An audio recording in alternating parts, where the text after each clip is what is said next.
Welcome to this explainer, where we are going to completely crack the code of English pronunciation. Look, if spoken English sometimes feels like an exclusive club with a bunch of incredibly confusing, unwritten rules, you are definitely in the right place. Today, we're taking you straight from phonetic theory to the practical, real-world tools that you can start using literally right now. Here is our roadmap for today. We'll quickly cover decoding phonetics, vowels and diphthongs, stress and the schwa, language interference, top pronunciation apps, and we will wrap up with some essential books and tools. All right, let's jump straight into Section 1, Decoding English Phonetics. So, you might be wondering, why on earth is English pronunciation so wildly unpredictable?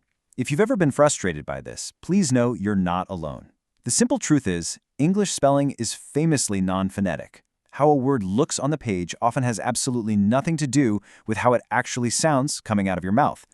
For example, take the words pit, put, and pet.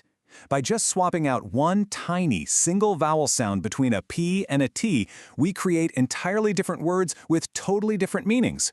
Our standard alphabet completely fails to show us these subtle acoustic differences, which is exactly where the confusion starts.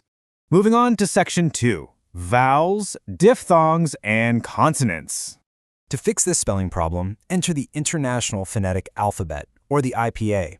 Think of this as your ultimate phonetic decoder ring. It provides a unique, specific symbol for every single vowel, consonant, and glide in the language.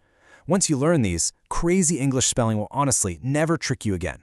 Now, a super effective way to tackle this is by mapping specific letter combinations, or graphemes, to their actual sounds. Let's run through some really common ones, giving you 5 quick examples for each. Take the AI spelling. That gives us words like pain, rain, wait, aim, and fail. Then you've got AU, which sounds like author, pause, launch, sauce, and fault. How about AL? That's your walk, talk, chalk, half, and calf. Moving on to EW, we get few, new, chew, through, and drew. For OI, think oil, coin, boy, voice, and boil.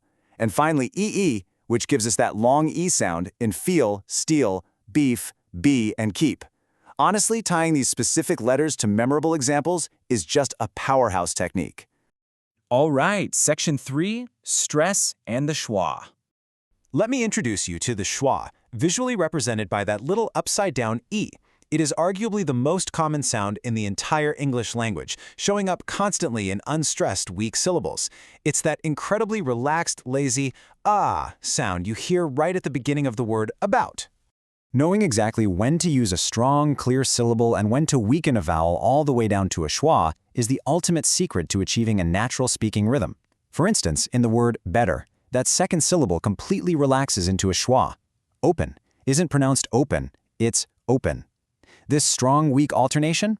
It is quite literally the heartbeat of spoken English.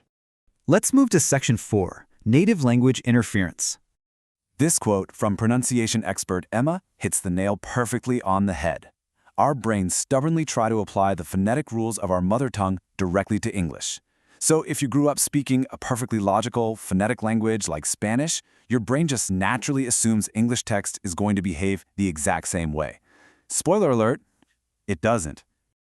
To put that into perspective, an Italian speaker might really struggle to differentiate the words leave and live, often merging them into one long E sound. Why does this happen? Simply because their native language lacks that specific short, relaxed English I vowel. It's absolutely not a lack of effort, it is just native language interference at work. Okay, Section 5, Top Pronunciation Apps. Let's get into the practical tools. First up is Elsa. Think of it as a digital pronunciation tutor right in your pocket. It gives you instant, real-time feedback on difficult sounds and actually lets you practice through interactive role play. It even identifies your exact errors, like if you're struggling with that tricky TH sound, and actively shows you how to fix your tongue placement. It's really cool. Another phenomenal option is Pimsleur. This one uses what's called a backward build-up technique. So instead of reading a sentence from left to right, it makes you repeat sentences starting from the final syllable and working backward. It sounds wild, but it brilliantly tricks your brain into naturally nailing that native rhythm and connected speech. Finally, Section 6, Essential Books and Tools. If you're looking for something physical, for learners, the book English Pronunciation in Use comes highly recommended. It skips the extreme basics and dives right into the meaty stuff, like connected speech and advanced intonation. And if you happen to be a teacher, the book Learner English is pure gold. It breaks down the exact mistakes your students are going to make based entirely on their specific native language. And hey, if you ever just need to decode a really confusing block of text, the 2Phonetics website is an absolute lifesaver. You just paste your text in, pick either British or American English, check the box for weak forms, and boom, it instantly transcribes it into the phonetic alphabet. It's basically like Google Translate, but specifically for perfect pronunciation. So, we've covered the wild unpredictability of spelling, mapped those tricky graphemes to phonemes, met the all-important schwa, and unlocked some top-tier digital tools. The complete path to confident, clear pronunciation is laid out right here for you. The only question left to ask is, which of these steps are you going to take first today?